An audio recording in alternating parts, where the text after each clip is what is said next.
Welcome, ladies and gentlemen.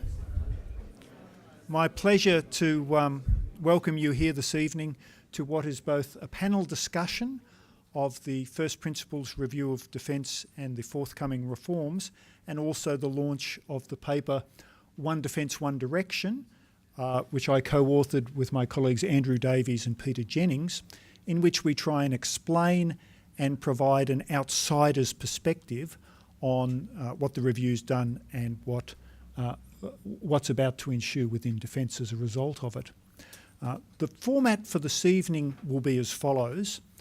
I'm going to kick things off for about 15 minutes and do my very best to imitate the old Dragnet TV show. It'll be the facts and just the facts.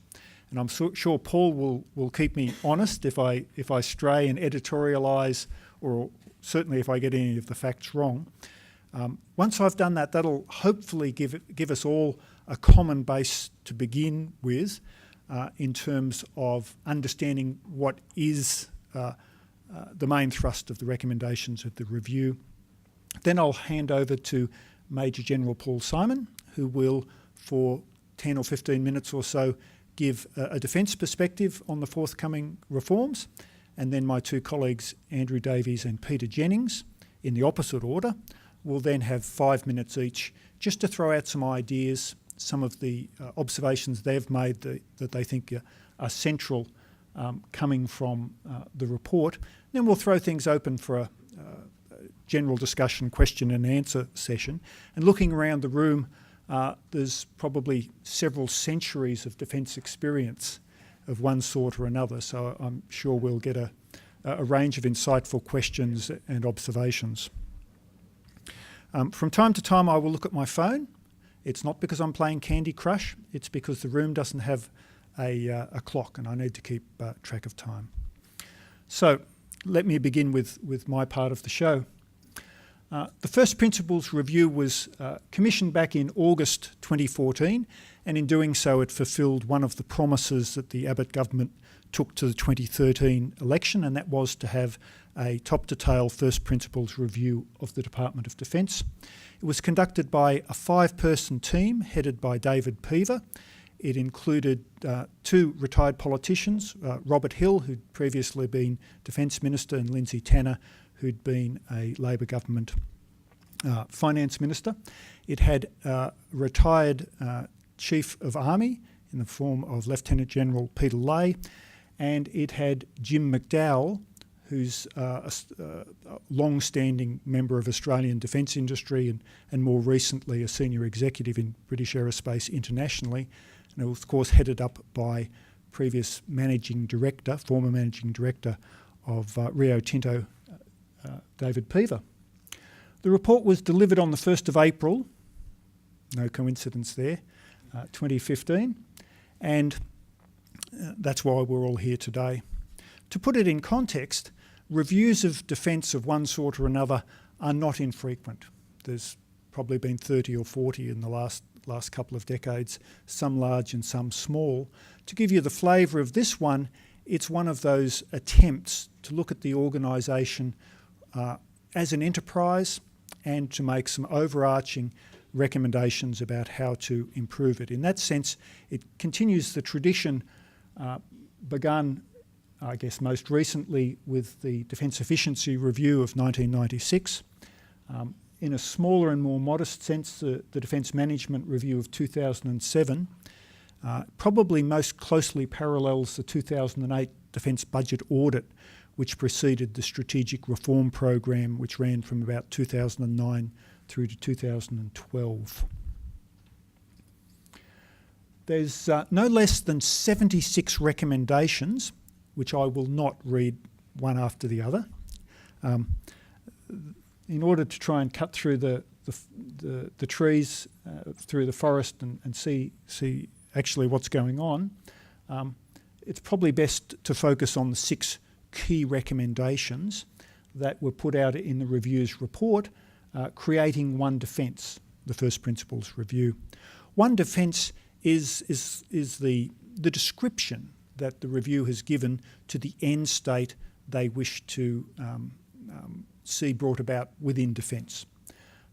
What I'm going to do now is go through using the key recommendations as sort of an ordering principle, and try and describe to you as best I can and as best I understand what will be occurring in the forthcoming change program in the Department of Defence.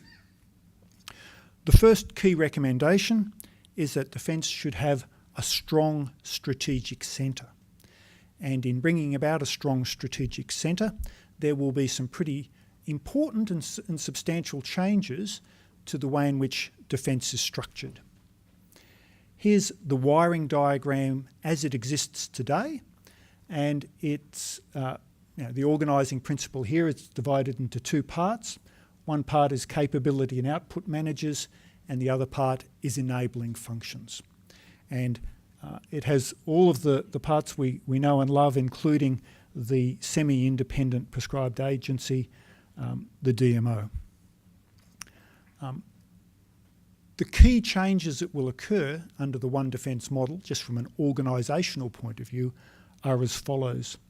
First of all, the Chief Operating Officer will become the Associate Secretary position, and all of the components presently under the Chief Operating Officer will simply carry forward to the Associate Secretary, but there will also be some small additions to that part of the organisation in terms of wiring diagram movements, but there will also be some important changes in the responsibilities and the accountabilities of the new Associate Secretary. Two existing Deputy Secretary positions, that of DepSec Strategy and DepSec Intelligence and Security, will be combined into one, forming the new Deputy Secretary Policy and Intelligence. For those of us who've been around for a while, this is a little bit of Back to the Future. It's in some sense recreating the old DepSec S&I position that existed in the late 1990s through into the early 2000s. The Defence Materiel Organisation will cease to exist. It will no longer be a prescribed agency. It will be reabsorbed within the Department of Defence, and most of its responsibilities will become the responsibilities of a new capability, acquisition and sustainment group headed by a Deputy Secretary. One of the parts of the present DMO which may not transfer across is Industry Division. The review has suggested that Industry Division may be better situated in the Department of Industry. There's other responsibilities to be shouldered by Capability, Acquisition and Sustainment Group, and I'll get to those in a little while. The present Capability Development Group will also cease to exist, but it will not be replaced by a new organisation. Various parts of its function will be distributed around the organisation.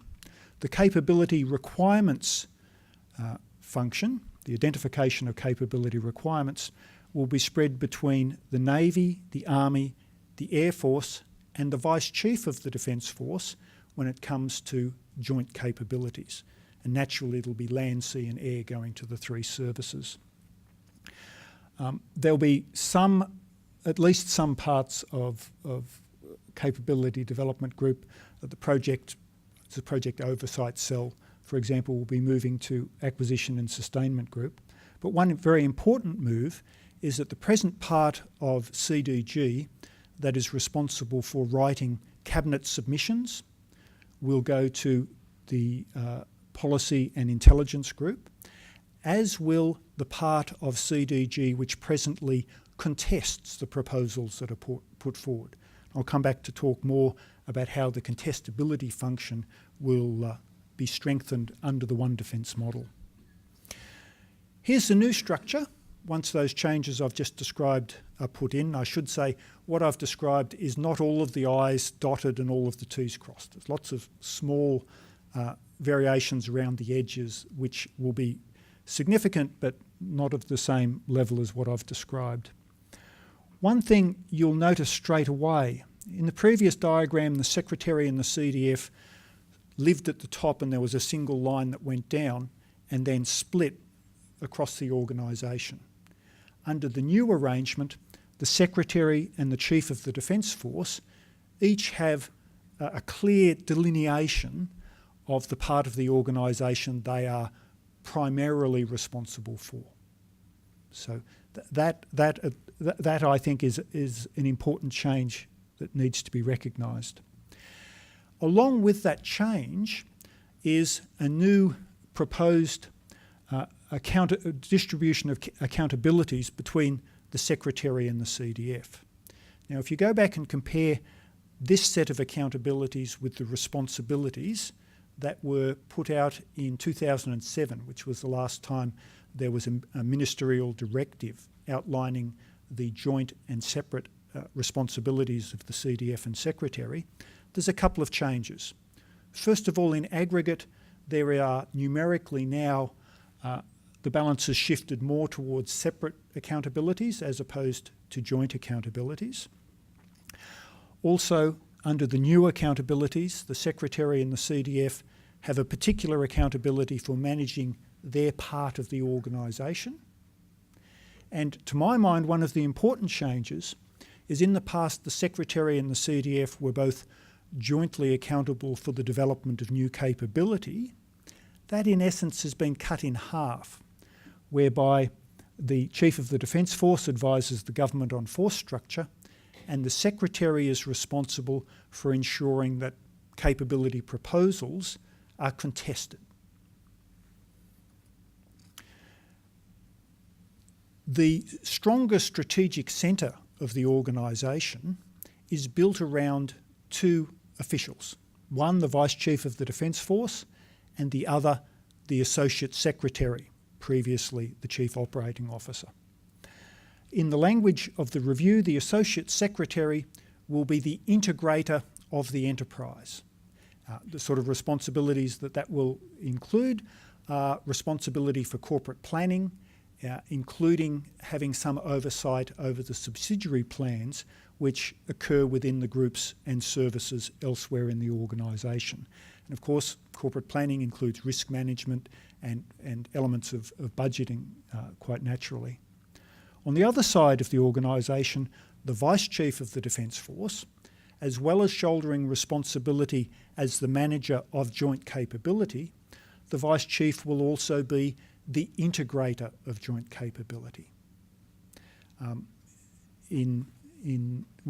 What that means will come a little bit clearer when we have a chance to look at the capability development process. There's a new enterprise-wide committee structure that's been proposed by the review that will be put in place. There it is there, 3 committees. Our old friends COSC and the Strategic Command Group, they're still likely to occur, but they're not enterprise-wide committees, so they haven't been included in the wiring diagram.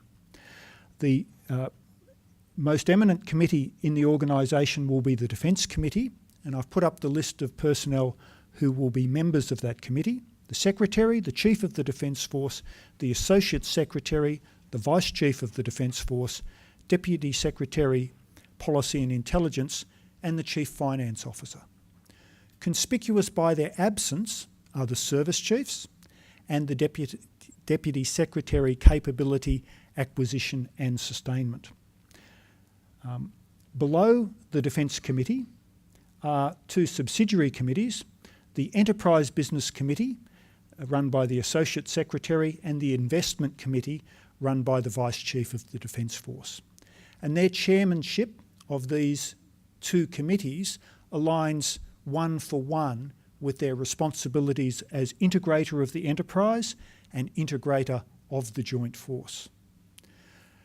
I should mention also in the context of the Defence Committee, with the exclusion of the service chiefs, the Defence Act is, well, the review proposes, it's up to Parliament to amend acts, proposes that the statutory authority of the Defence Chiefs be taken out of the Act, and moreover that the Act be redrafted to make clear the command authority of the Chief of the Defence Force and the Vice Chief of the Defence Force.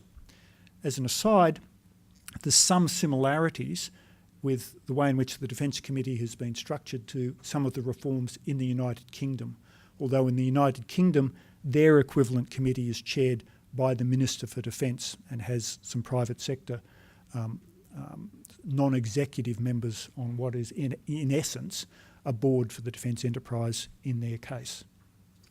So that's the strategic centre. Let me go on now and say a little bit about the capability development life cycle. The intent under One Defence is to have an end-to-end seamless process of capability development from conception through delivery through to disposal. And here's a diagram from the report which outlines the key parts of the approval process for new capability, but actually go a bit further and outline the responsibilities for capability management and delivery more broadly. Let me just go through some of the key parts of the new process. I should just mention along the way that one of the things that the review has recommended is that the fast-tracking arrangements which we've seen in recent years for acquisitions of, for example, C-17 transport aircraft, which seems to be something that happens every year about a month before the budget, that will be used where appropriate to expedite the acquisition of equipment where there's no need to jump through all of the hoops. So there is an attempt here, for those of you coming from an industry perspective, to clear some of the logjam, some of the bureaucratic paperwork which has been impeding the approval of projects in the past. But the key elements of the new process, aside from that new freedom to tailor acquisition strategies and approval strategies to the actual nature of the task at hand, one of them is the instigation of Gate Zero. Now, I can't resist to say the two-pass processes had become a three-pass process. But the intent of Gate Zero, I think, is a good one. In the past, projects have found their way into the Defence Capability Plan and taken on a life of their own. Once industry sees them there, once the public sees them there, it's very hard for them to be withdrawn from a bureaucratic perspective and from a political perspective. So the new process will ensure that when something enters into the program, into the new capital investment program, which I should say will include not just equipment, but all parts of capital investment in defence, and will be explicitly linked to the full through-life costings and requirements in terms of fundamental inputs to capability. When something gets its foot in the door, it's going to have to jump over a hurdle, and that hurdle will ensure that it's at least consistent with strategic guidance at that time, among other things. Next thing to note is that the Capability Acquisition and Sustainment Group will be the project manager for a project from Gate Zero onwards. What this means in practice is that Capability Acquisition and Sustainment Group will be responsible for writing the proposals for first and second pass approval.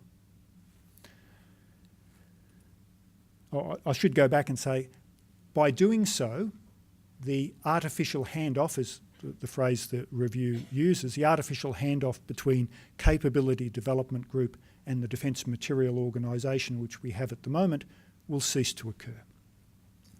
The second key part of the new capability development process is the role of the capability managers.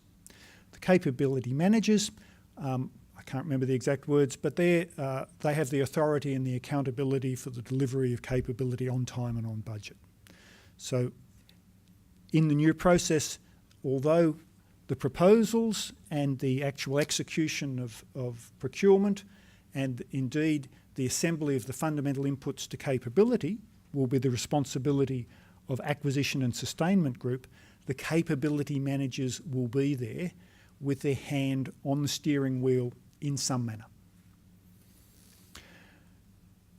Coming back to Capability Acquisition and Sustainment Group, aside from assuming these new responsibilities, the review has made a number of recommendations for changing the way capability acquisition and sustainment is executed in defence. The phrase they've used is adopting a smart buyer approach.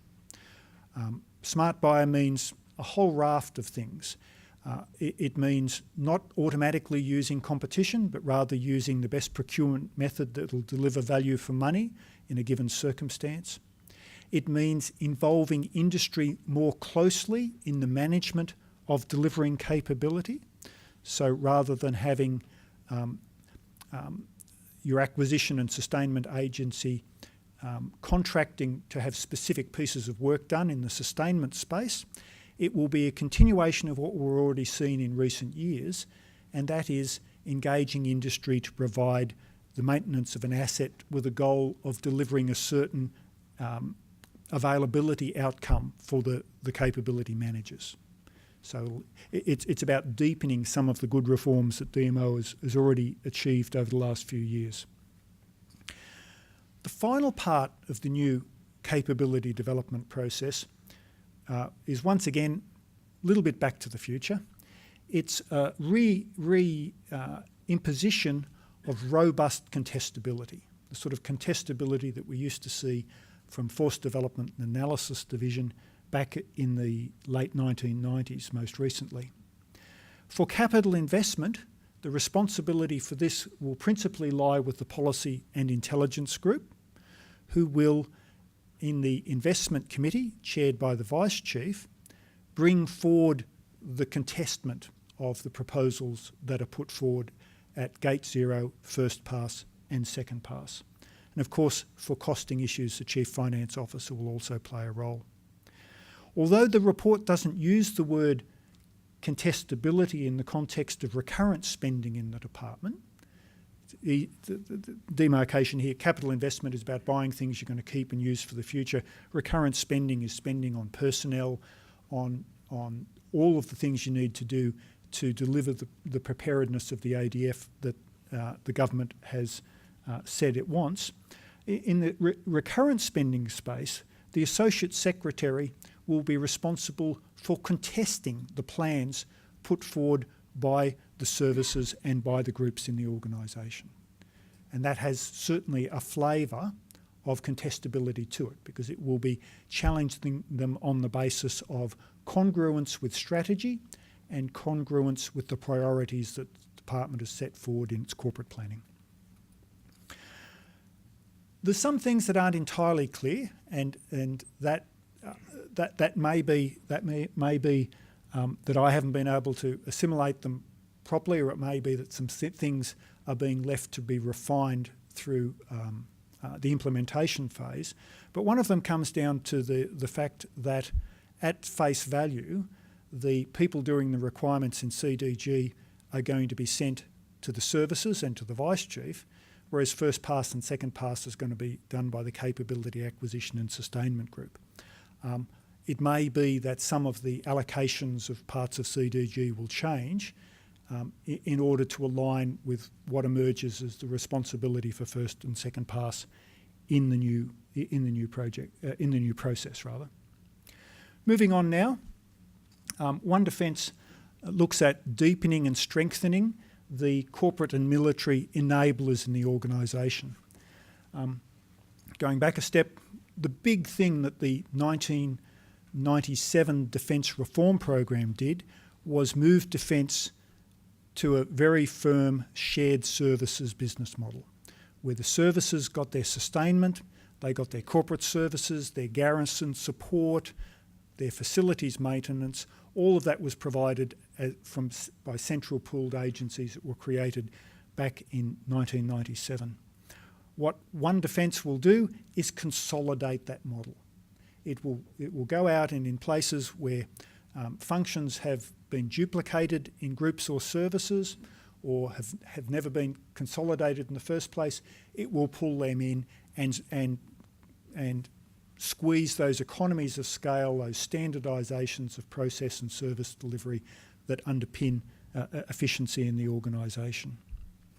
The actual delivery of enablers is split between the Vice Chief and the Associate Secretary.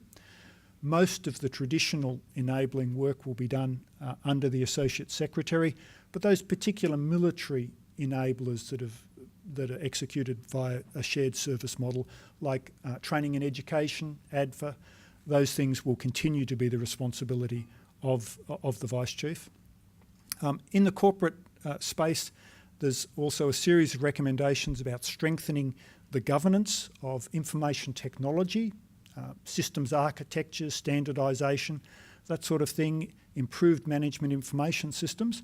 And on the military side, the Vice Chief will have a strong hand in ensuring that C4ISR is maintained in a manner that maximises interoperability across the joint force. Finally, on the enabling side, the review has a series of recommendations concerning the sale of defence estate, including moving forward with 17 properties that have been identified as surplus. This is one of the 4 recommendations that the government only agreed in principle, because as you can appreciate, the sale of defence assets, particularly bases that are operating and employing people in a particular geographical area, can be problematic from a political perspective. There's some important changes on the workforce side. First of all, there will be a new regime of civilian workforce planning, which will seek to guide recruitment, guide mentoring, guide succession planning. In essence, the review makes the observation that the military does a great job of managing its workforce, whereas on the civilian side of the house, things are less well planned, less conscious of where they are and where they should be going. And that, at least in the enabling groups, where the focus of this recommendation is, that will change. There'll also be a delayering of management across the organisation, using some benchmarks that first appeared in the, I think, by the Public Service Commission. The spans of control of many managers in defence, as elsewhere in the APS, have grown smaller over time. People paid at a given level or serving at a given level, rather than managing 8 people, in some cases are only managing 2 or 3 people. So there'll be an attempt to go through and put in place appropriate spans of control, and that will result in a reduced number of layers in the organisation. The review notes that in the present DMO there are in some areas 12 layers of management, and it said that 12 is too large a number. I couldn't disagree with them. There'll be a rationalisation of senior management in both the Defence Science and Technology Organisation and DMO. DMO has had a second layer under the Chief Executive Officer of Deputy Secretaries, and DSTO has also had, at various times, either 2 or 3 Chief of Division Grade 3, which are essentially Deputy Secretary positions. The review recommends that these positions be done away with the expectation, probably realistic, that will cause a trickle-down effect of thinning out the management layers below. In terms of actual, I don't want to use the word savings, but of changes to the workforce that Defence has, what we're looking at here is very, very, very modest compared with the Defence Efficiency program of the 1990s, and even modest compared with the Strategic Reform program. By moving to a smart buyer model in the new Capability Acquisition and Sustainment Group, and some other changes that will occur in there, about 1,050 civilian positions will cease to be required. Similarly, there will be about 950 military positions available for redeployment. It's interesting that the review is happy to say we'll have less civilian positions, but is careful to say that all military positions will be redeployed. Elsewhere in the organisation, as a result of delayering and other initiatives, about 650 positions will cease to be required, and about 100 more military positions will be available for redeployment elsewhere. One of the, I think, most important recommendations of the review is that concerning performance management, individual performance management in the organisation. The review describes Defence as having a great performance management system which simply isn't used.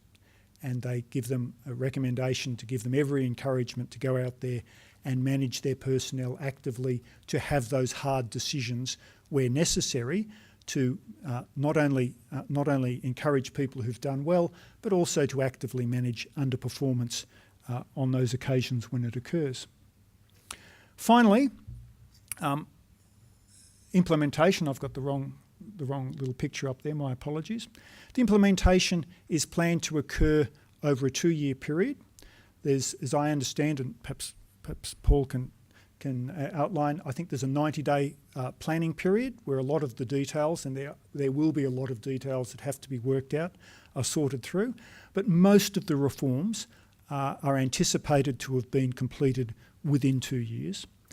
The board, there'll be an oversight board which will be made up of the existing review panel, augmented by 1 female member. The review panel in their recommendation recommended that. They thought that it was important to try and at least insert some gender balance into the perspectives that are being brought to bear.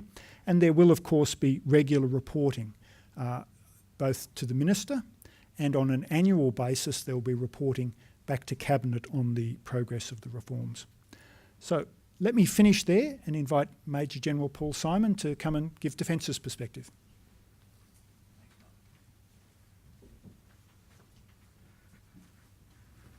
Well, firstly, to ASPI, thank you very much for inviting me. And I've been living and breathing this for 6 months now, and in a very short period of time, you've pulled together a report, I think, for everyone here that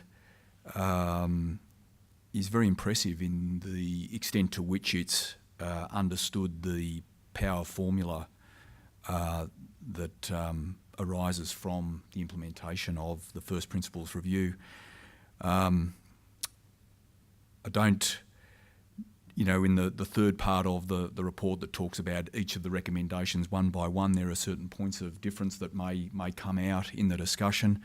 I can understand why some of those views have arisen from the review, and I've got to say they're not big issues that I'm talking about here. So, to ASPI, well done. You've pulled together, for those that don't want to read every page of the report, a very succinct summary of the report. I was asked just to talk about the forthcoming reforms from Defence's perspective. Because it's forthcoming, I can't be contradicted in that sense. So I'll talk about, in my understanding right now, and based on the discussions we've been having, how the implementation period is going to unfold, to give you some insights into that. Perhaps just to set the scene very briefly, the 5 principles that were involved, the individuals that were involved in the review, Mark outlined. 6 months ago, they had never met in the same room at the same time. And as the first page of the report indicates in the last sentence, they were given a terms of reference that was both very broad, very wide-ranging, and in some cases very, very tactical and quite specific. Of the 5, of course, 2 with ministerial experience, 2 with industry experience, and then Peat on the military side of the house. And with that terms of reference, I think it was a great credit to watch them operate. Only one of the 5 is based here in Canberra. To watch them operate over that 6-month period and actually tackle that terms of reference, I think is a great credit to David Peaver and his chairmanship. The words in the report, I think, are very much a distillation of meetings that were held pretty well on a fortnightly basis, with weekly telephone calls in between, that very much sought to not throw the baby out with the bathwater. So whilst it refers to all of the reviews that Defence have had since 1973, their disposition wasn't to come to this saying, well, everything that's gone before is wrong. Complex organisations evolve over time, and they very much came into it with the mindset of, let's pick the eyes out of the reviews in the past that make sense, and that's why we talk about, in some cases it's a bit like a return to the future, return to some of the practices in the past. The principles never saw that as an embarrassment or something to walk away from. In fact, those parts that worked well in the past, they were more than willing to bring into the future where appropriate. But they also spent a lot of time with the white paper team talking about the demands of the future, the demands of our environment, and the sort of output that Defence has to, in defence capability, and the extent to which we could strengthen our advice to government, our policy advice to government, and the delivery of military capability. So looking at it going forward, which I'll just make some points and compress my time and leave it to any questions that you might have. It's now been out, as Mark said, since the 1st of April. A lot of the communication time over the last 3 weeks has been used in town halls. Dennis Richardson and the CDF brought all of the senior leadership group together for a day to outline the review. But since then we've had a range of town halls and really any part of Defence that wants to have a town hall, we will put one on for them to have a question and answer session with them. We make the point quite clearly that the intent of the recommendations requires some reading of the report, and again, having lived and breathed it for 6 months, it sort of it's pretty instinctive to me now. But certain chapters, chapter 1 in particular, which lays out the case, is worth a couple of reads. Chapter 3 in the capability life cycle certainly merits, for those of you from industry, merits a few reads, because the intent is described quite clearly.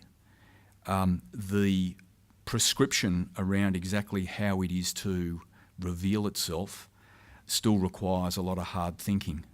And so I guess that would be my second point, is that a number of these recommendations can be moved on very, very quickly because they're quite straightforward. In some cases, it's just a lift and drop. In some cases, they are processes around shared services and the like that are already well in train. But some of them, and Chapter 2, the strong strategic centre, and Chapter 3, the capability life cycle, of which there are interconnections, obviously, between the two, requires some very hard thinking. And if you like, a lot of the messaging at the moment is think very carefully about the possibilities that the intent provides to senior leaders. And the senior leaders are very much thinking now about just how they might wish to design the architecture around the intent.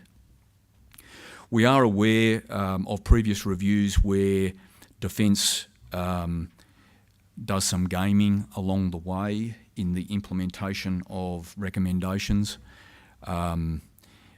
We deliberately, on the 19th of March, took a baseline data of all of the organisation, exactly who was where, exactly what resources were going into every pocket of Defence. So before the announcements, that baseline data was taken, and that becomes the foundational basis upon which adjustments may or may not be made in the future. And again, I would say, well, that's probably just a shrewd way of recognising lessons learnt from the past and how you bring it into the future. In essence, and I'll just give you an idea about the extent to which Dennis Richardson and the CDF are taking personal ownership of implementation. I would tackle that in one of two ways. One is that it was not preordained that the 5 principles would remain on the Oversight Board. In fact, probably a couple of months before the announcement, my prediction would have been that perhaps 2 of them would have remained on and 3 of them would have gone their own way. It was very much based on some quite intimate discussions with the Secretary and CDF, their appetite for change and their willingness to lead the organisation personally through the change that swung the 5 individuals to be part of that Oversight Board. Like all of these things, unless you've got the senior leaders absolutely committed and willing to be intimately involved, then the edifice starts breaking down. And it would be fair to say that the 5 individuals, the principals, put it to the CDF and Secretary that their ongoing involvement would be directly related to the language, the appetite, and the intentions made clear of the Secretary and CDF.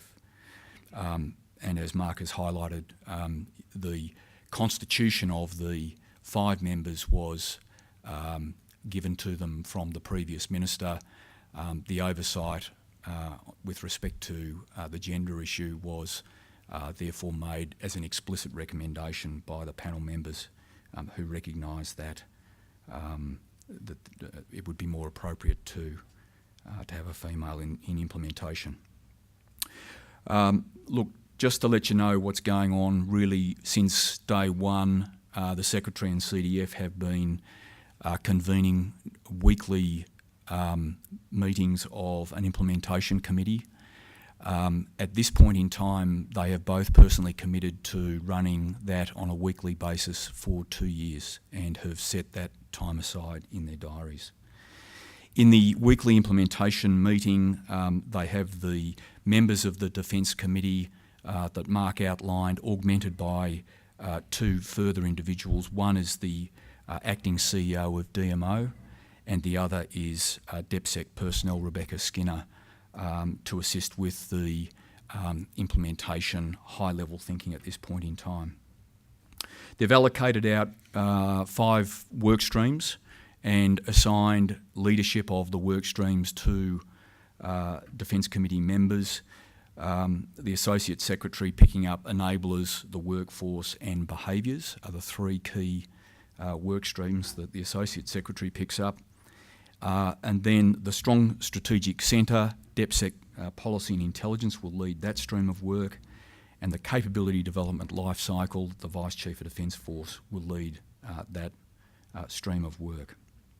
The intent is that the stream leads will report their specific plans and actions back to the weekly implementation meeting, and that they will then be endorsed by Secretary and CDF every step of the way to make sure that the connections and the design and the appropriate time and thinking has gone into the implementation. That will be followed, so that meeting's every Thursday afternoon, which is where I've just come from, and immediately the next day an email will go out to all the senior leadership group in Defence advising them of the previous day's meeting. So, as I say, the Oversight Board then, including the look-in by the Minister, which is referred to in the report, will be meeting on a regular basis to look at and cast their eye over implementation. The Oversight Board gets together for the first time next Thursday, and we'll sit down with that implementation committee, the augmented DC, just to get an early view as to whether they have picked up the nuances of the intent of the report. Thank you.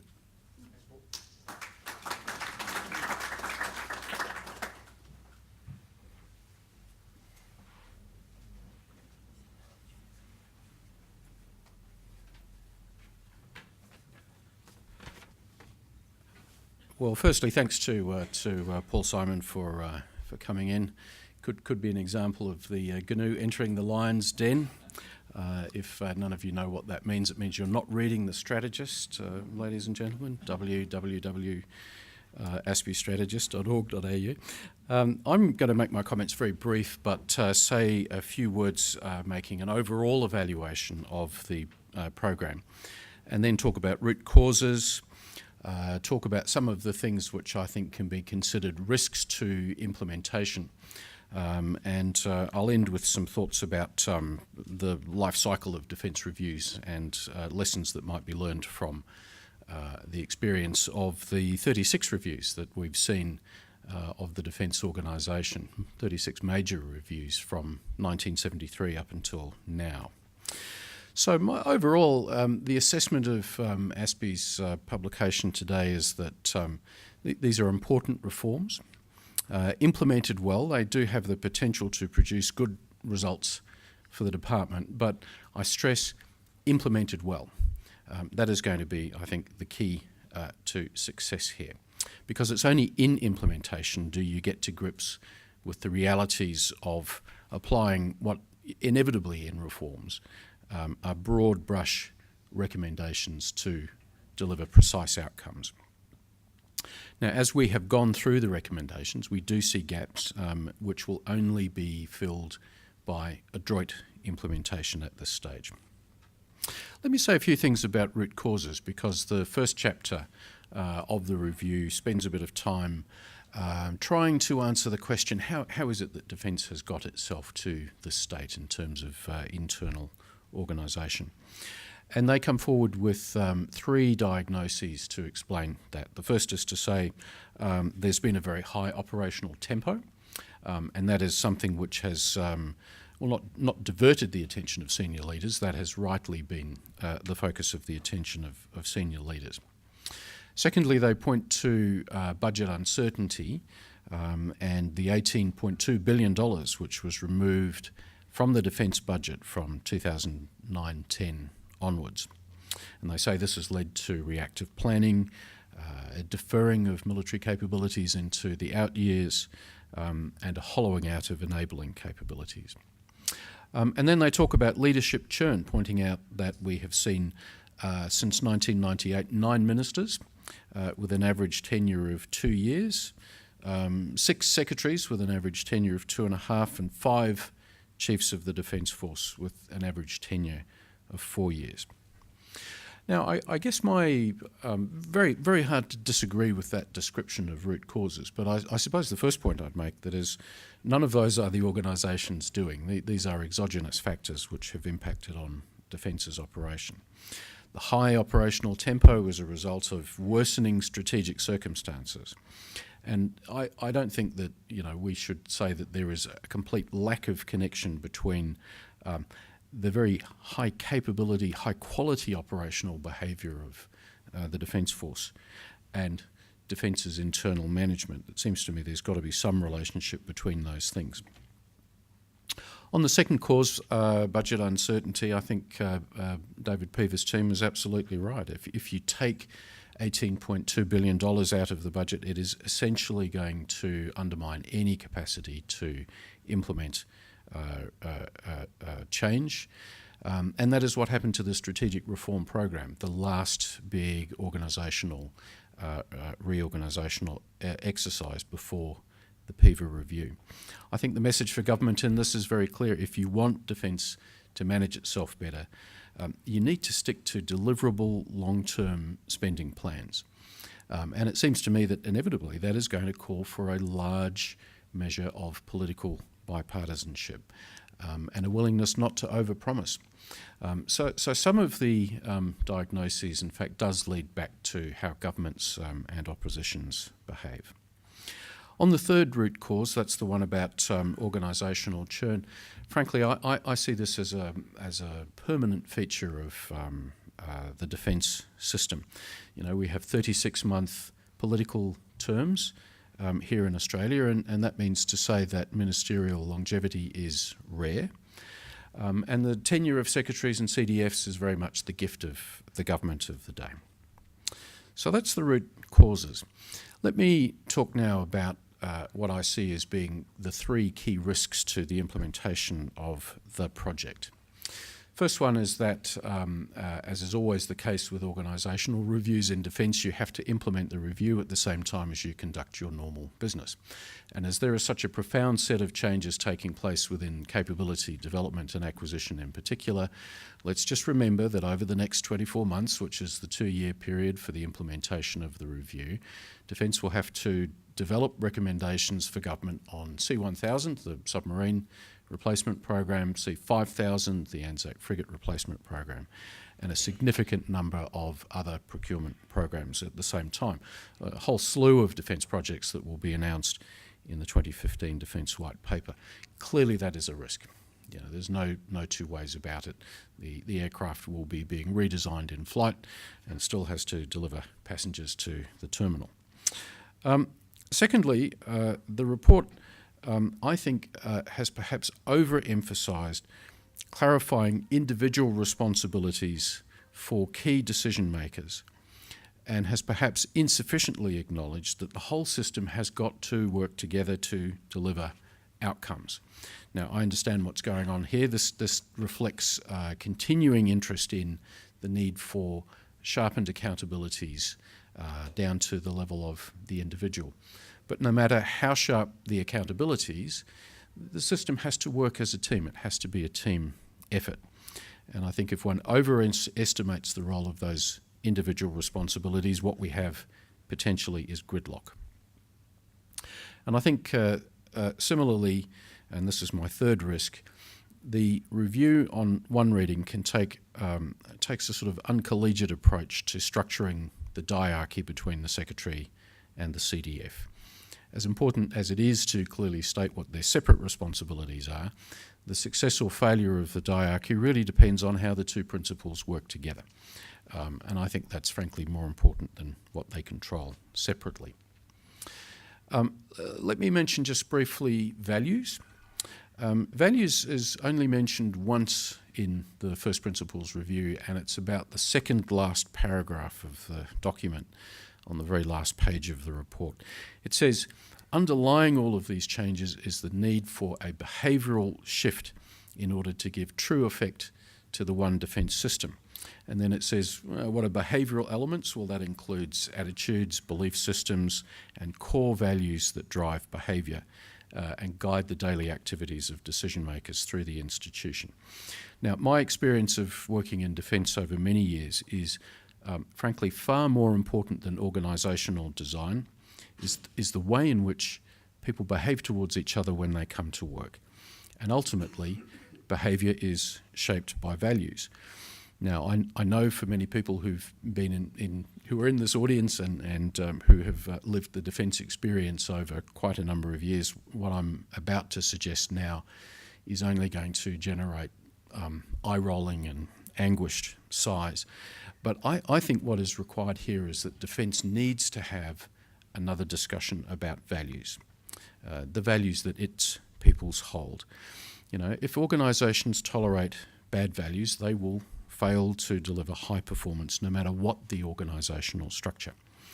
And what I see, for example, if you read the State of the Service Report 2014, which is the annual statement of the Public Service Commission into the Australian Public Service, you will see that there are problems of values across the entire APS, which goes to issues of bullying, of lack of delegation.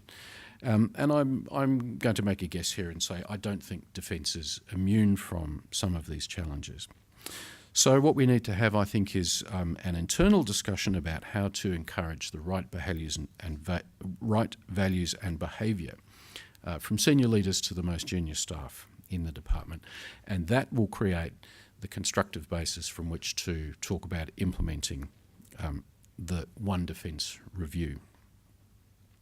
Now, let me just end very briefly by talking about the life cycle of the Australian Defence Review. If you read The Strategist, you'll see I've written a few pieces about this recently, trying to talk about so what are the common points which have aligned this massive reviews over the last generation.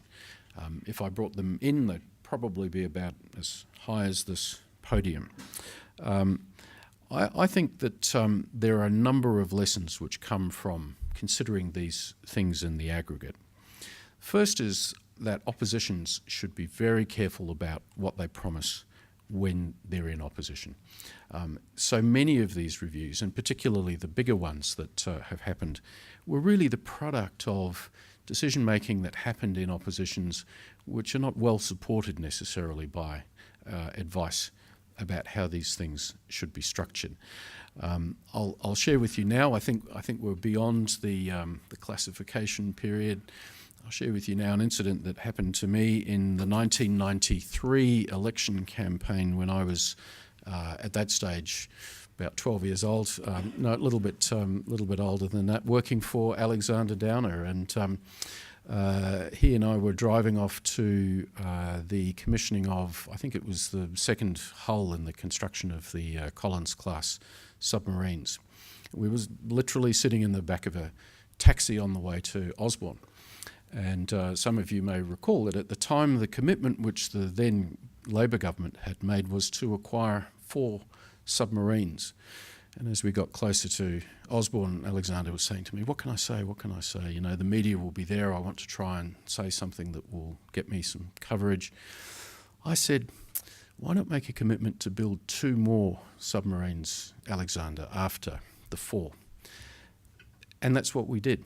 And that's how the coalition went into the 1993 election campaign, promising to build 6 submarines on the basis of a not particularly in-depth discussion in the back of a taxi on the way to Osborne. Do not believe, ladies and gentlemen, that that is the only decision that was made that way in the opposition party. So be careful, because there's always a risk that such promises will have to be implemented. The second lesson I take from these reviews is that knowing what it takes to actually do a really serious review, it's predictable that the implementation stage is really only going to gear up as a government moves into the election cycle. So, for example, the government comes in this case, it gears up, gets David to do the review is launched. We now have the good work that Paul has been talking about. Well, you know, not too many months from now, we will be hearing the first faint quacks of election season starting to fly across the horizon.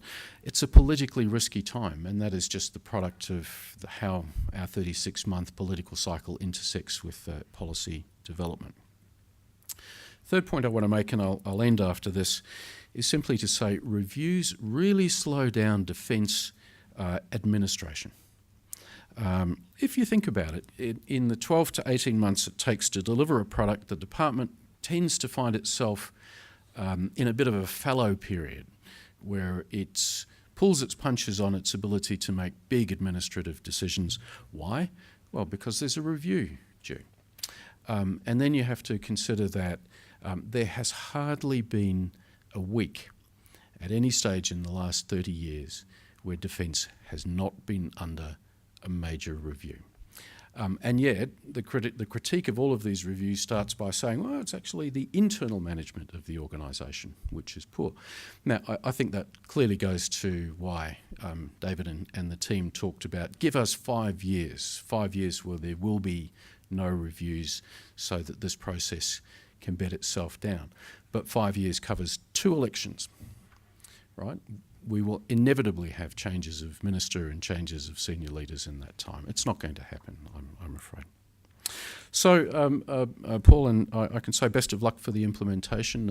I think you get a sense from our report that we do see this as a positive development for the organisation, but also one which is going to be extremely fraught in terms of the actual implementation stage. That's my comments. Let me hand over to Andrew Davies.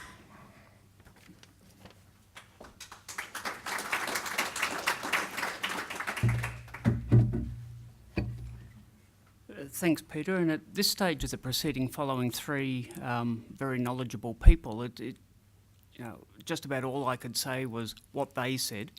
But thankfully, I'm a professional contrarian, so I'm actually physically incapable of doing that. So let me say a few other things. Firstly, just as a global comment, there's quite a few things I like about the outcome of this particular review. But there aren't any things that I don't like in the sense of looking at it and thinking, oh no, that's not going to work. But there are quite a few things in there where I think that the devil is going to be in the details, and there's a few things that I'm wary about. And the implementation will be the making or breaking of some of the key recommendations and changes under this review. But I have to say that overall, an organisation the size and complexity of defence needs to be reviewed from time to time, needs to be given a big shake. To some extent, the process of doing the review, making some changes, cutting out some obviously silly things, needs to happen from time to time, almost independently of the outcome that you arrive at. Clearly, it's possible to make some silly things, but this review has not done that, and you wouldn't expect it to if the calibre of the people who are doing it. But giving the tree a shake from time to time so a few of the squirrely things fall out is actually a good thing to do. Because left to its own devices, a large bureaucratic organisation, every time it experiences a small setback or a failure or criticism, will respond by adding a little bit more process. And as a result, after a few years, you get process that is supporting other process, that's supporting process that somewhere down the line is supporting something that actually needs to happen. And you end up with something like a capability development system that involves the preparation of more than 60 major documents from one end to the other, even for relatively small projects, small by defence standards.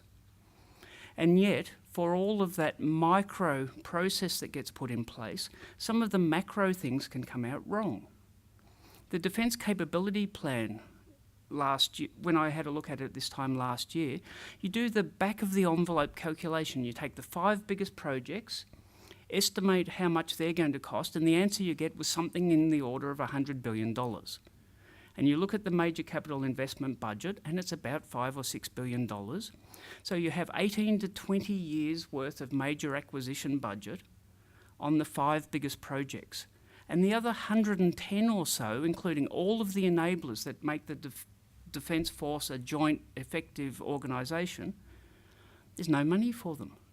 So while the capability development process at every step of the way had lots of things that the National Audit... Is there anyone here from the National Audit Office? Okay. So my very good friends at the National Audit Office can look at and say, oh yes, Defence has done this, it's ticked that box, it's done all of those things. And they're important checks and balances, but the gross error check didn't pass. So clearly it was time to do a root and branch look at it and start again. Will it be perfect? No. Will it be an improvement on what we've had before? Probably, provided the implementation is done properly. So with that introduction, let me give you what will no doubt be a rather idiosyncratic view of the review, but hopefully it will always also be a contestable one, and we can argue about it during the discussion that follows. Okay, let me start off with the force structuring and capability definition. As Mark said, the Gate Zero thing is a good idea. If there's any hope of managing the Defence Capability Plan, or the Defence Investment Plan as it's going to be, in the portfolio sense that I just described, we're going to have to stop things getting in there that are over-engineered from day one. Okay, there has to be that gross error check. You don't put anything into the plan unless A, there's room for it, and B, there's a need for it. And there's nothing in there that's over-engineered or under-costed, hopefully. That's the other observation I'd make. Despite all of the processes in the department, it's still systemically underestimated the cost of capabilities. What we should be aiming for is something not that gets everything right in terms of cost estimates, but it gets half of them wrong positively, half of them wrong negatively, and on average, it's about right. Okay? But when 90% of estimates are on the low side, you know that there's something systemically wrong. Okay? So the new process has that new check with the downside that Mark mentioned, that it adds another step to the process. And if it's allowed to accumulate lots of sub-processes like the other ones have, it will make things worse, not better, in terms of schedules. The 2 past processes resulted in better project outcomes in terms of budgets and schedules, but in terms of the entire time spent to get something from idea to delivery, it's actually got a little bit worse because of the time taken to get things to first and then second pass delivery. So that needs to be managed very carefully. You can read in the report some of my thoughts about the new arrangements in place for capability definition. I'll just make one observation. It's great that the VCDF will now be the capability manager for joint capabilities. So all of those joining up projects that in the past has not had a champion in the same way that the major platform projects have had, now puts them on an equal footing, and hopefully we won't have some of the things falling through the cracks that have happened before. Hopefully we won't end up with too many more helicopters that don't even speak to the service that they've been bought for. Okay. I want to talk about contestability a bit. It's a subject very dear to my heart, and don't worry, Neil, I'll leave time for you to have a go at me about this afterwards. I've been writing for years about the need for contestability within defence, and the example I've just given of the Defence Capability Plan is a good example of what happens when you have too little contestability. Now, it is possible to have too much contestability. Well, actually, that's not true. It is possible to have too much contestability if it's the wrong kind of contestability.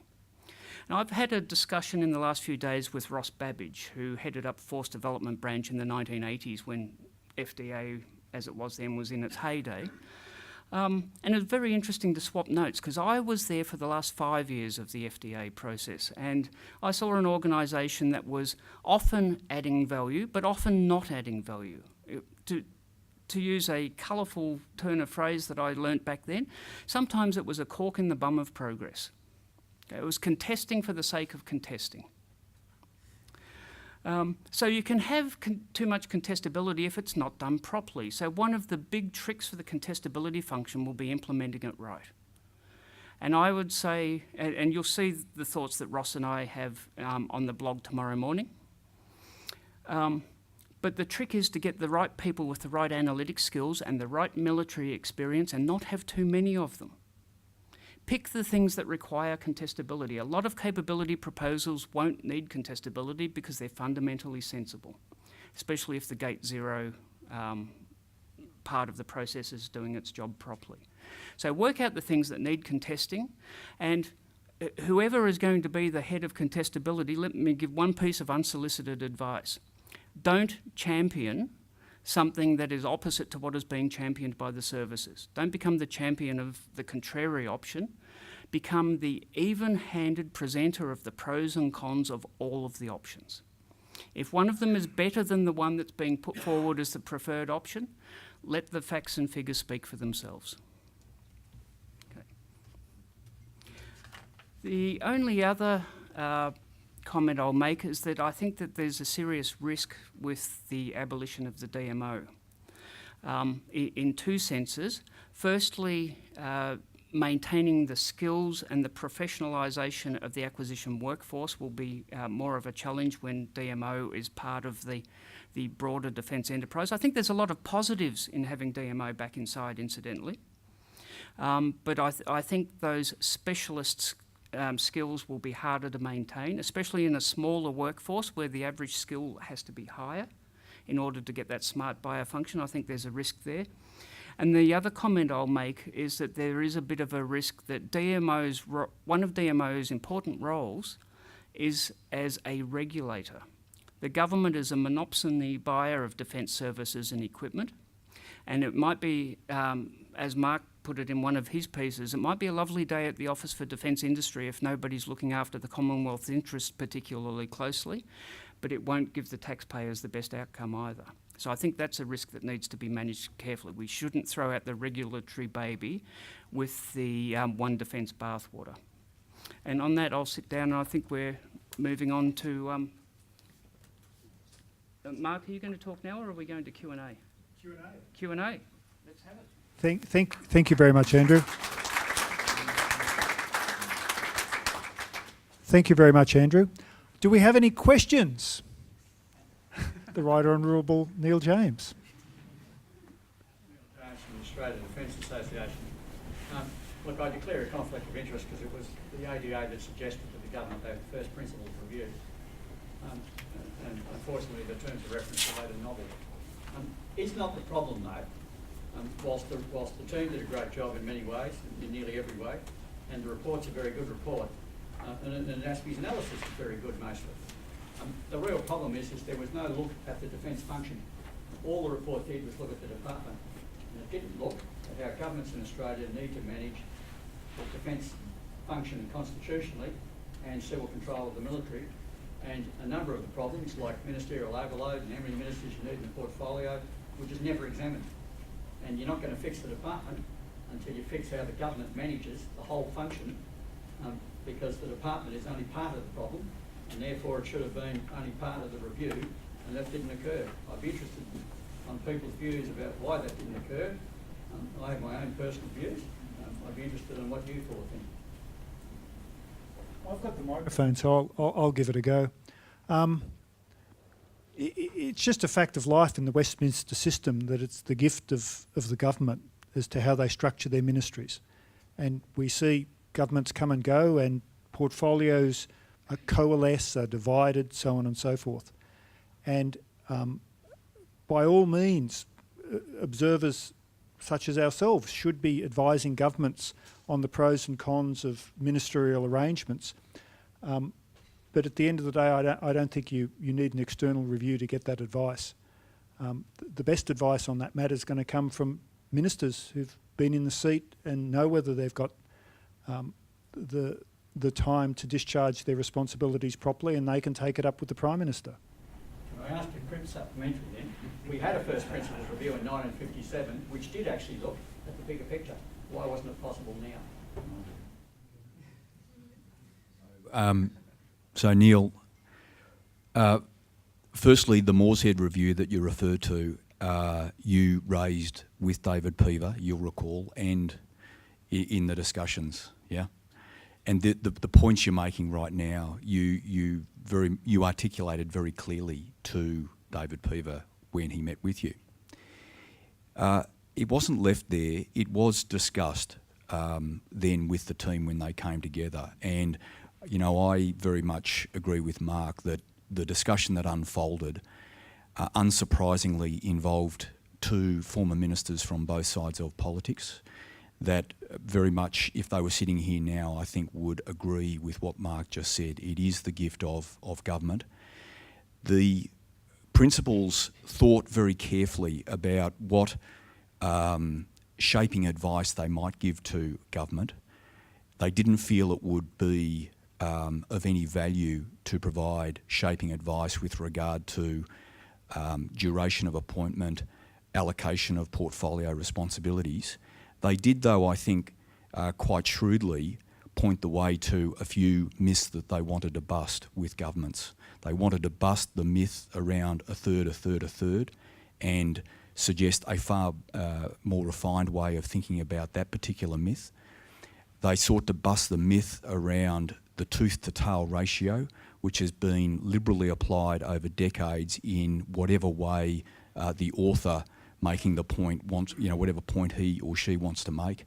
So there was some quite deliberate, and the other issues that they sought to shape was around the issue of let them have some time to actually see the implementation of this through before throwing on further reviews. Now, I acknowledge Peter's points. We are in electoral cycles, but they did feel it appropriate to point the way, but it will always be the gift of the Prime Minister or the government in power to decide such matters.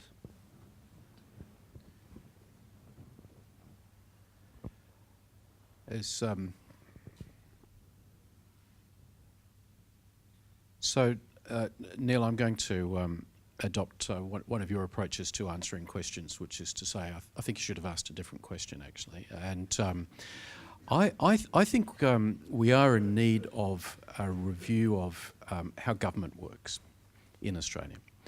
And I reflect on the fact that in this job, one of the great pleasures is that I have the opportunity to speak to a lot of people who come visiting Canberra from different countries, asking questions about defence and national security policy and other things.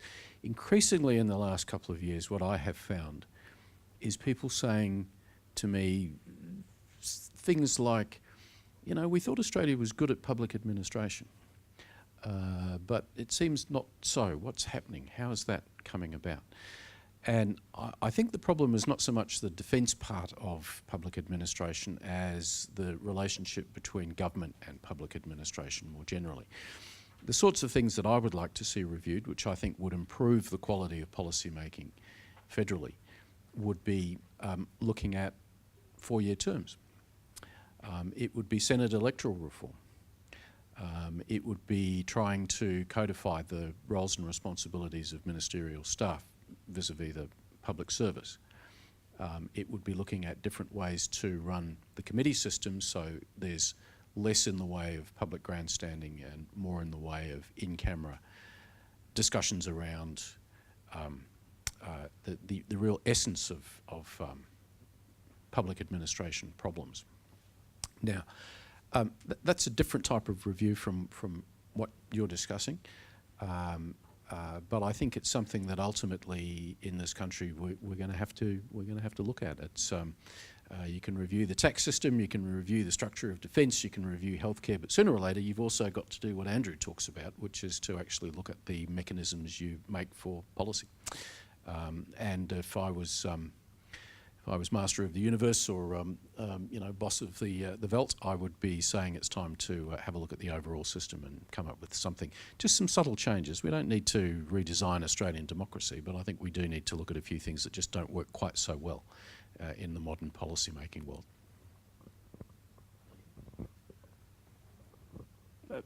Just one thing quickly. Neil, I know something you and I have talked about in the past is that we were both a bit of a fan of having a minister for acquisition.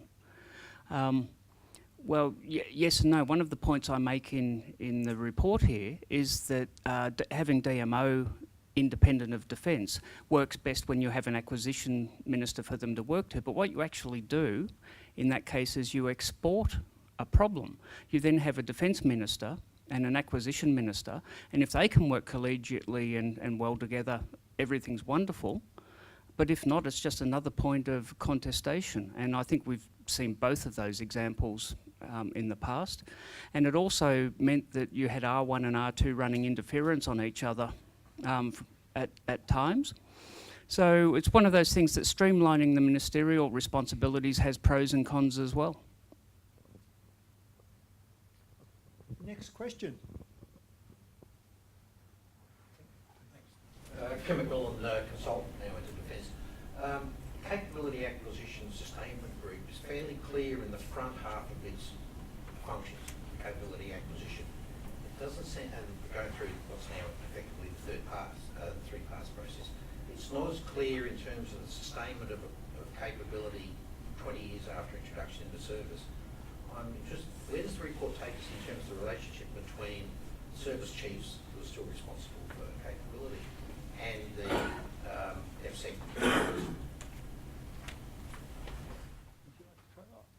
Let me start answering that one.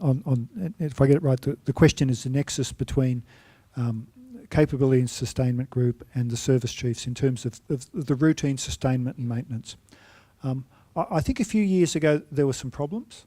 I think there's many ways to interpret it, but I think one of the factors behind the RISO review was that there was a gap there. That was 4 years ago now, and I know for myself from what I've seen talking to industry and talking to defence that a lot of good work has gone into, in the context of DMO, and I'm sure it'll be carried forward to capability acquisition and sustainment, having the service chiefs control the budget for sustainment and thereby being able to make trade-offs cognizant of the cost drivers for the sustainment of capability. And DMO has done a very good job of providing a bridge between industry and the services to understand the cost drivers and to tailor the sustainment that DMO purchases on behalf of the services in a manner that most cost effectively delivers capability. And this has been a very deliberate program that DMO has rolled out with the close cooperation of the services and industry. And I would be certain that that's one of the babies that's not going to be thrown out with the bathwater. And in fact, if anything, from reading the review's report, they want to strengthen that and take it further forward. So effectively no change in that process. Paul Dibb, ANU, if I might, an observation and two questions. Peter, I think the figure you said was 36 reviews in 42 years, we can all do the math. And my own experience all those decades ago was, with all the fanfare of a major review, major breakthrough supported by the government and the white paper, was having had the unique opportunity as DepSecB to implement my own review, about which one day I must write something. Within 4 years, you showed 3% real growth in endorsed government financial guidance, we'd averaged 0%. And we were looking at -1. And we simply could not deliver, and therefore we had to introduce severe damage to the Defence Organisation, including the Defence Force. Contracting out and cutting, the figure I remember clearly is the Air Force from 22,000 to 17,000, and that repeated across the organisation. And I think you're right, Peter, about the electoral cycle. I mean, you know, by the time the White Paper presumably hits the ground in the second half of this year, and I see a little smile there, we will be in the electoral cycle, and there is no bipartisan agreement on defence policy in my view, and the wet's starting to look, there won't be, and neither side has the interest in arriving at that. And if halfway through 3 years, 18 months, you're already starting to destroy each other, then, you know, the outlook is not good. And I think bipartisanship on central elements of defence policy, why can't we arrive at it? That's my observation. On the DMO, my question is, my reading of the review, and I may not have done it in sufficient detail, doesn't do what the Shepherd audit report suggested and what I suggested to Peter, and that is, you know, the DMO costs, the running costs of the DMO are about the same as the entire annual running costs of the entire Department of Foreign Affairs, including our overseas representation. There is frankly something wrong in a system in Australia where those misallocations are made. So one of the recommendations, which has been picked up in the review, is to reduce the seniority levels in the top-heavy management and to cut the numbers. My misreading is I don't see what we recommended, certainly, and Tony Shepherd picked up, was stop the DMO nickel and diming and trying to run projects and having SPOs, you know, nickel and diming defence industry, have them manage contracts, and sure, with big, high-risk, technologically complex projects, you may well need to recruit somebody from the private sector to run them, and the problem there is you may well have to pay them more than the secretary, with all that implies. What do you think to the idea of making them run contracts rather than projects? First question. The second one for the, on contestability, you know, when I ran FDA, we'd inherited an organisation that was anti-military. That Alan Wrigley, the infamous DevSec who we booted upstairs to run ASIO, was very anti-military. He would have had a citizens militia for the army. He would have had no F-111s, no submarines, none of that. So we must not return to the destructive, for the sake of destructive elements of FDA. But I fancy in my time we turned it around. The issue was not that. The issue was finding people, both civilian and military, even in an organisation that size, that have the rare skills to balance deep quantitative analysis, policy judgment, which is actually more important in many ways, and have a situation where you had neither civilians and especially not military, only on two-term appointments, which the A&O fingered in the Audit Office report made last year on capability development as one of the key problems. So a couple of issues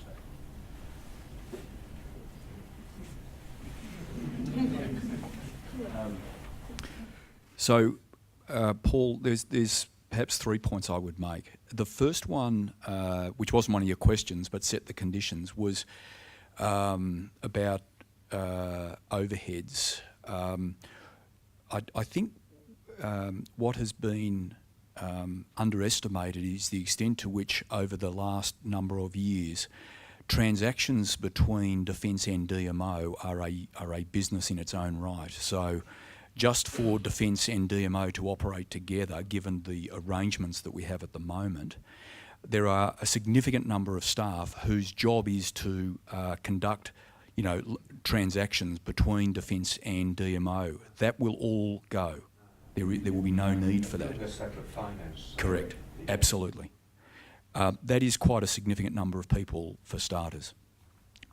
The point you make about contracts and projects is designed to be captured in the smart buyer label. The smart buyer construct now, I'm probably the least well versed in, industry, how you face industry, how you put appropriate governance arrangements in place as you deal with industry. But the smart buyer construct is designed for the project, for the project officers who are leading projects or capabilities to put forward a tailored case for the capability in question. If you're buying oxygen bottles for deployable field hospitals and there are only 2 global suppliers, which we know there are, if you're purchasing fire trucks for the services that for all intents and purposes are like normal fire trucks, except they may need to operate in a contaminated environment and therefore be closed down, you can empower a project, the lead of the project office to tailor the staff support that he needs to either manage contracts within a project, but using the resources appropriate to the capability in question. And it's been captured in that term smart buyer. And I think it's going to take, when I talk about certain areas requiring some serious thinking about how you design that, how you build in a tailored mindset in all of the projects, how you reduce the layers between those the lead of the projects and the senior executives and reduce the layers in between to properly empower them. The principals believe will be part of the key to staff engagement, greater delegation, and greater flexibility in the way they manage either contracts or the project. I better do the third one, or else, which was just escaped me at the moment. The contestability. So the report again hasn't been prescriptive here, but it really draws out in the policy and intelligence group the need for the best minds and the best authors.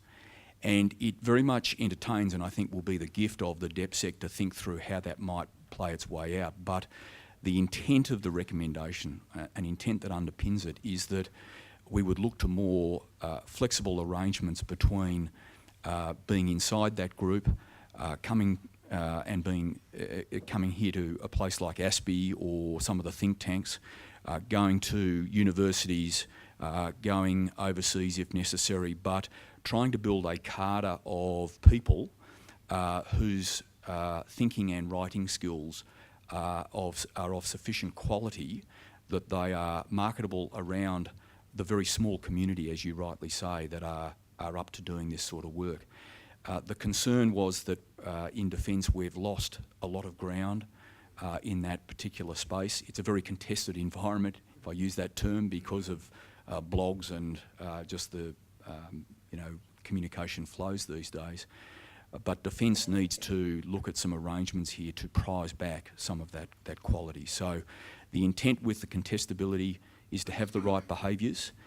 Pathway to Change, which is the signature initiative around behaviours and what respectful contestability should look and sound like, is mentioned in the report.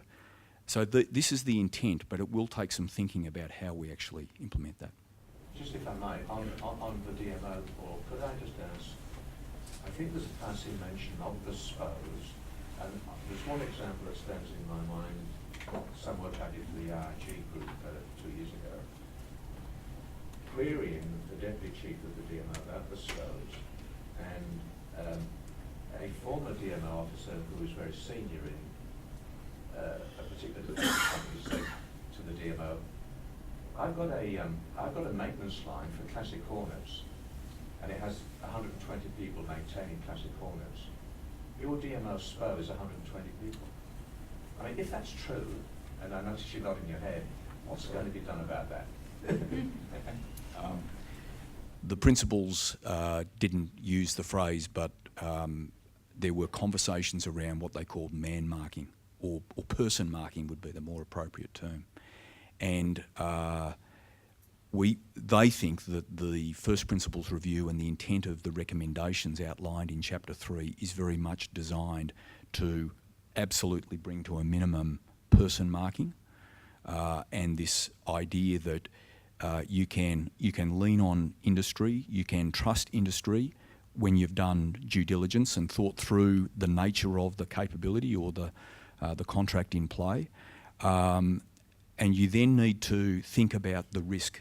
What is the risk part of this, and what level of person marking needs to occur? There will always be some, but what has developed as a result of years of investigations and the like, and I think Mark might have referred to this, is that we've built the same templated processes layer on layer on layer across the board, and it's like walking through molasses to try and get through some of them.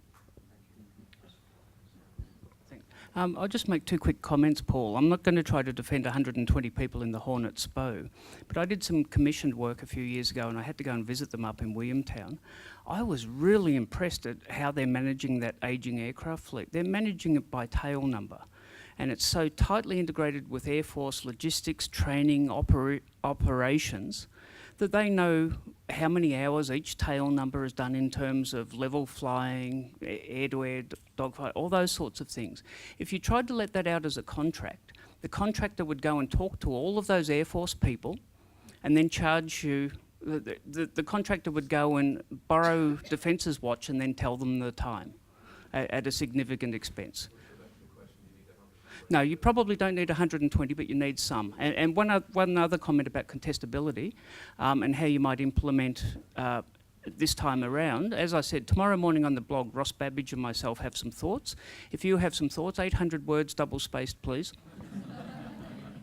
Ladies and gentlemen, I have a final point to make about that, but I won't. I will set the example, which takes a great deal of self-control, because it's now 7 p.m. and we agreed that would be the time we'd stop. So I'm afraid there's no time for any further questions or any further answers from me or my colleagues.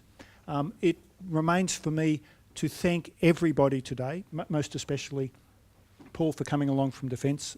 I know it's busy times over there and it's been invaluable to have you here, and we really appreciate you taking the time off. My two colleagues from ASPI, Andrew and Peter, and to all of you for coming along. We've been running these panel type discussions for about a year or so now, and I think it's a great mode of communication. I think the lesson from this one is we need to speak a bit less and provide a bit more time for questions next time. Thank you very much.